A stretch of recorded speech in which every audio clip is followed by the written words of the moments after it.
Hello, everybody, and welcome back to part 2 of my 1000 subscribers special. And today I'm going to be reading a fan fiction entitled The Adventures of Flare and Breeze. Now, keep in mind, this is not a complete fan fiction. There are only two parts right now. It is being adapted into either radio play or an animated uh, film, fan made, I guess. And I actually have a little intro for you guys before we get started. And so here's this little intro clip, and we can get started. Dear Celestia, I've been studying the frozen ponies, and I've discovered that they've been frozen by some sort of ice magic. I hypothesize that they can be unfrozen with the right spell, but research into finding the right spell has been slow. I miss Spike. I look forward to hearing back from you about the Peace Summit. Sincerely, Twilight Sparkle. Alright, I hope you enjoy that little bit. And now I present The Adventures of Flare and Breeze. Just so you know, I'm going to be trying my best to actually do this in their voices because this is actually written in script format. Alright, here we go. The story begins in an overview shot of Canterlot and cuts to Flare and Breeze, who are walking through the street. Why are we going this way? Wouldn't it be faster to go through Main Street? It'll be faster if we park the Peregrine near the Academy. I don't want to clean Wonderbolt tears off the deck again. As they beg to stay, I must ask, why are we heading this way? Because Main Street is packed with ponies for tonight's celebration. Celebration? Breeze notices the amount of ponies. Oh, that's a lot of ponies. What's happening? Today's the restoration of Harmony's anniversary, you twit. Twit? Ah, shush. Your posh just rubbed off on me. You know, you could just use the phrase to describe my accent. Or this place. I thought a quick bite to eat would be nice before we report to Twilight. Flare and Breeze walk to a restaurant and sit down at the counter. Welcome back, Flare Breeze. What you want today? You want today's special? No, just the usual. And your order, Breeze?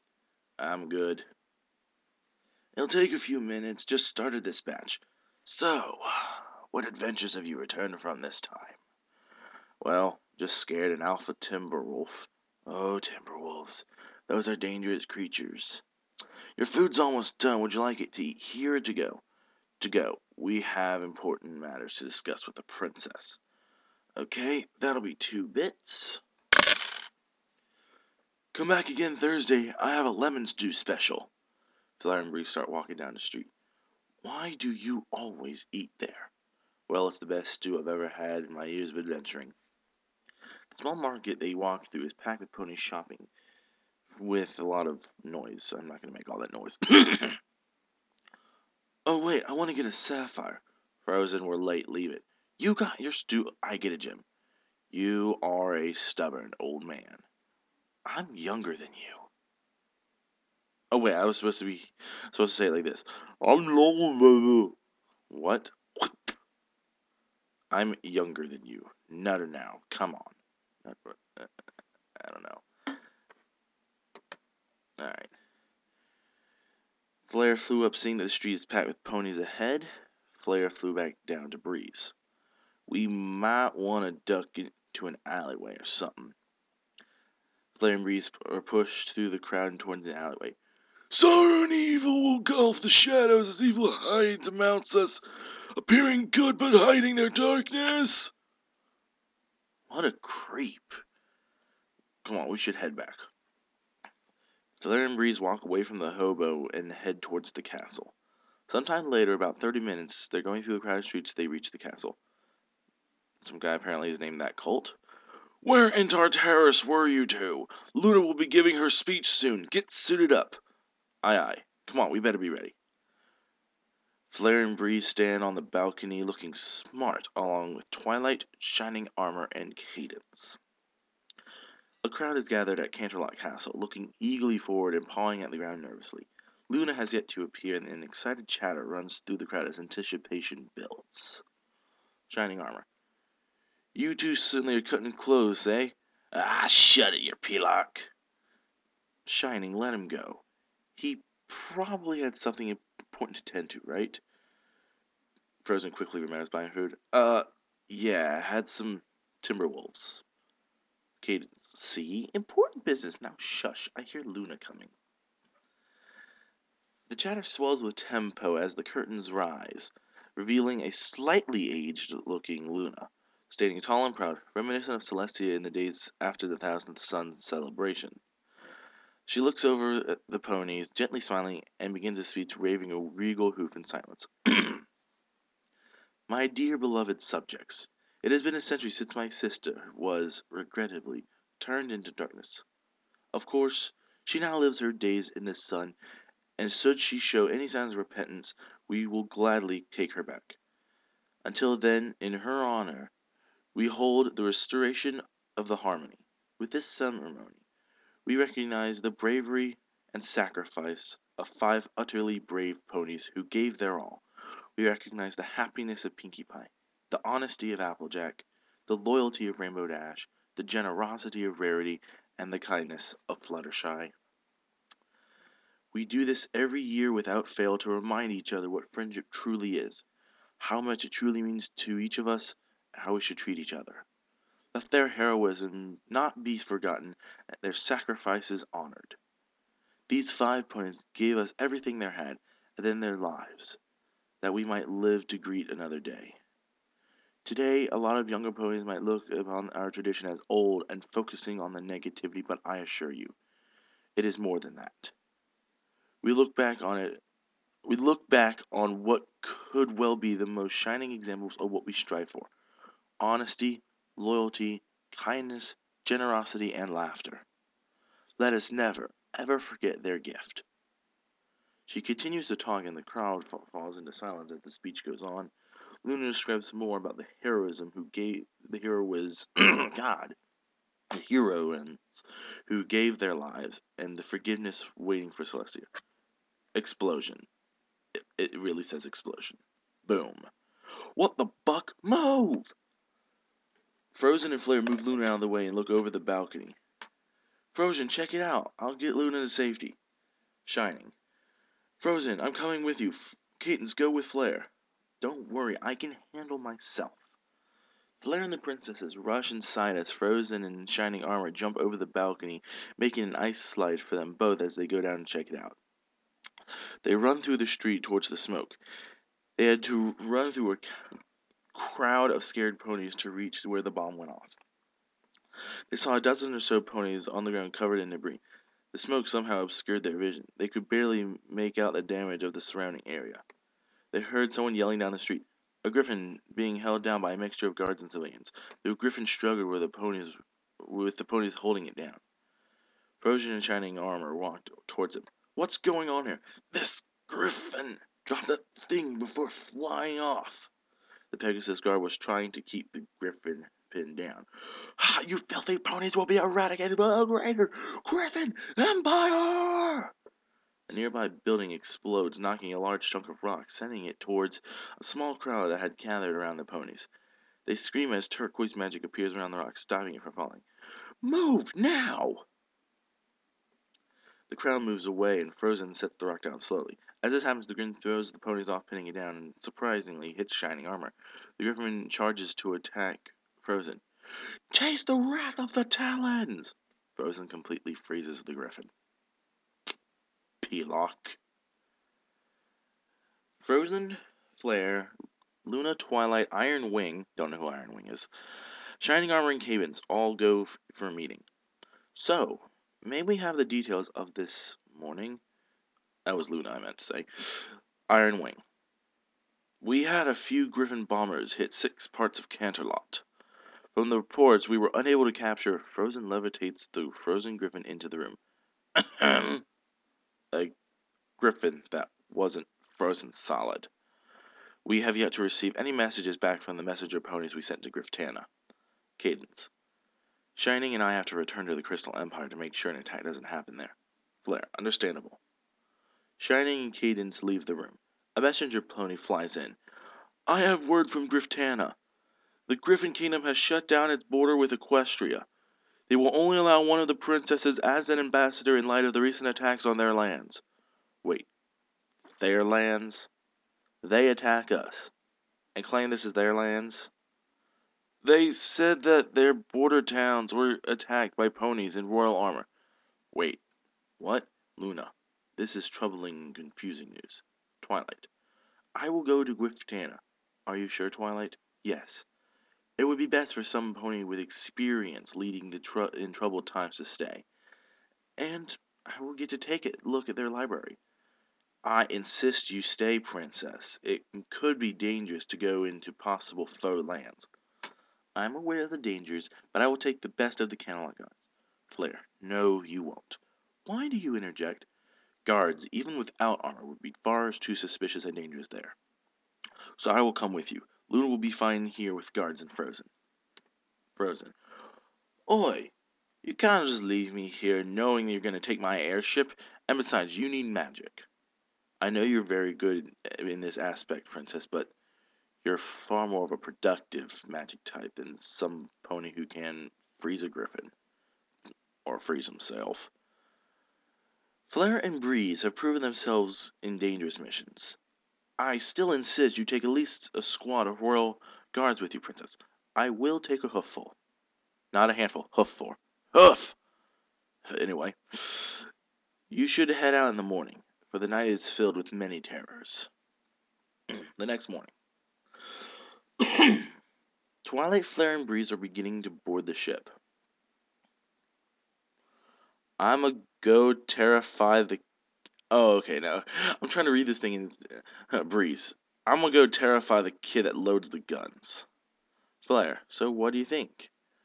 Twilight, well, it's nice, but, I mean, I'm sure it'll be a fun ride.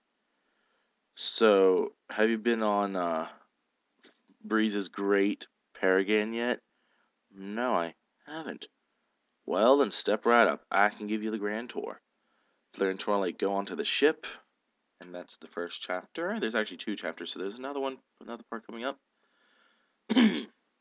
The Peregrine is flying its course to Griftana. It's a normal sunny day, partly cloudy. Nothing seemed bad or gloomy to happen on this day. Twilight walks to the helm of the ship. Frozen stands on the helm driving the ship. Wait, no. Frozen? Who's Frozen? Okay. Apparently they changed the name to Frozen in the next chapter. Okay, I'll just work around that. So, what do you think about the ship so far? Well, I don't know much about airships, but it's rather impressive. What about the one in Armor's platoon? What about the one Armor's platoon owns? What, the Phoenix? But that's a battleship. Wait, my brother has a battleship? Well, it's the Crystal Empire's flagship, but sort of his, I think. Frozen looks confused while steering. It shows the airship in Equestria, then transferring into a mountainous area. Frozen looks around worried. What's wrong? Something doesn't seem right to me. What do you mean? These mountains used to flourish with Peregrine. This was the first place I took my airship for a spin. I named the ship after them, since those falcons flew around the ship. And the hours of enjoyment I got from watching Wonderbolt cadets cleaning the scat off the ship. Well, isn't that a good thing? Nothing to clean up later. Those Peregrine can leave one heck of a mess. Flare looks around, seeing it's quiet and nothing's moving on the ground below. You're right. Guards, keep your heads on a swivel. We may not be alone out here. The airship continues its course. The mountains begin to get taller as the airship moves by.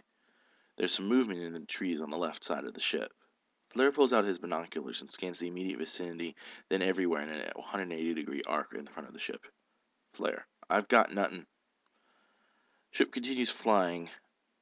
We get a close-up on Frozen when a loud clunk is heard along with the ship shaking from an impact. What in the blue blazes is that? 2 guards rush to the helm. Princess, we're under attack. What do you mean? There are 3 warships directly behind us. The lead ship fired a harpoon and struck our hull. Flare, You two take Twilight to the escape hatch and wait for my signal. Make sure she's strapped in tight. Wait, what? I'll try to outmaneuver them. Flare, get on the main cannon. Aye. Hold on, I can help. Twilight begins to charge her magic. No, Princess, you're too important. If you got injured, captured, or worse, all of Equestria could go into chaos. Well, more than it already is. The two guards head down the stairs as Frozen flips a switch that says overdrive. Oh, the engines are not gonna like me for this. Flare grabs the microphone. Attention, every pony. Man your battle. It should be pony your battles. Man your battle stations. This is not our drill. We got buzzards pecking at our ear. Guards quickly run to the helm or rear of the ship, some sitting on turrets, others loading the cannon. Is the princess secure? Yes, sir. Got it. Alright, Golds, hang on. Flare, they'll be on your right. Got it. Ship turns right and flies up over a mountain. They turn around and face 3 warships. Get 'em! All the guns from every ship fires. The ship on the right goes down first, followed shortly by the left. Keep at 'em, boys! Suddenly, the ship shakes violently. Debris flies over. Bugger! Engine power at 50%! Can you turn us to starboard? How about no? Just do it! Frozen begins to turn the ship around. A volley of harpoons hits the side of the ship. One narrowly misses Frozen as it breaks the glass. Engine power at 30%! We're losing her! Just a little more! This airship turns perpendicular to the other ship. All guns, fire! All guns fire on the advancing ship. Smoke billows from its smokestacks as it tries to avoid the fire, but it's too slow. As it goes down, it fires its cannon, striking the engine room. I've lost her! Frozen turns the ship into ramming path of the other ship.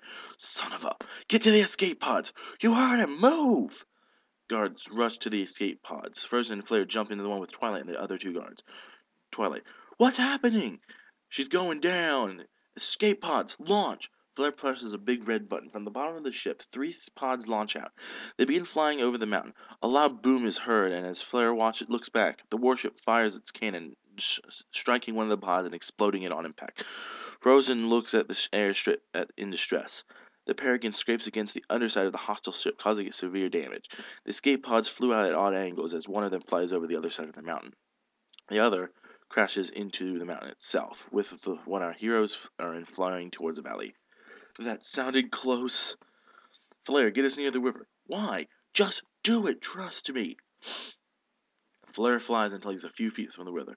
The loud boom of the Peregrine exploding and the hostile ship exploding causes a shockwave, throwing the escape pod out of control.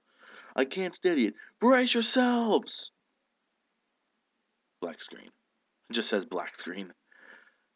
The screen fades in. The pod has crashed on the river bank, smoking. Pieces of metal can be seen all around the crash site. The door hisses steam as it opens. Flare is the first to get out, followed by Frozen and Twilight. Twilight appears shaken and stumbles out. Flare catches her. The 2 guards climb out with bruises and scrapes. Frozen stares as his ship crashes into the ground. The enemy warship is just crashed into the ground and explodes for a second time. First guard, now named Argus. This is gonna hurt in the morning. Flare. I told you to strap in tight. Flare turns to look over at the crashing ships. She was a good ship. My ship's gone. They destroyed my Peregrine. Come down here, you buggers! I'll roast you over the burning wreckage of your ships! Come on, Frozen. Stop being childish, you old fool. Who were they? I don't know. Bandits, pirates, griffins. Whoever they were brave enough to attack a ship such as the Peregrine. Maybe some pony doesn't want me to get to Griftana. If that were the case, then there would be a spy in Canterlot. Someone on the inside close enough to either Princess Luna or yourself. If I get my hose on that traitor, I'll make him pay for my beautiful Peregrine. And if someone didn't want to meet Twilight, they would have the perfect opportunity to do so by blowing us out of the sky. But this is all speculation. We need to search the wreckage of one of the ships to find answers. It's too dangerous, Princess. You need to go to Griftana. I'll go with one of the guards and search the wreckage, while Frozen takes... No! I'll search the wreckage. It'll give me time to say goodbye to the Peregrine. Guard B, now named Vigilance. I don't mean to interrupt, but we need to get moving in case there are more of them. He's right. We'll meet back up in Griftana. Keep an eye out for any more escape pods. We're wasting time standing here. Let's get to it. Fades to black. All it says for the next episode, in order to find out who attacked them, Frozen and one of the guards set out towards the crash site of the last ship. And that's all that's been written so far. Well, that was Adventures of Flare and Breeze. Sounds interesting, and I mean it was written in a script format, so it was a little difficult to read, but it sounds like it's gonna be interesting. So yeah, that was it. Um, Tune in tomorrow for my part 3, where I will be singing. And if you want to get your eardrums busted out, I suggest you tune in. If not, stay away because I'm terrible at singing. Alright, well, that's it for today. This is Renegade, signing out. Have yourselves a great day.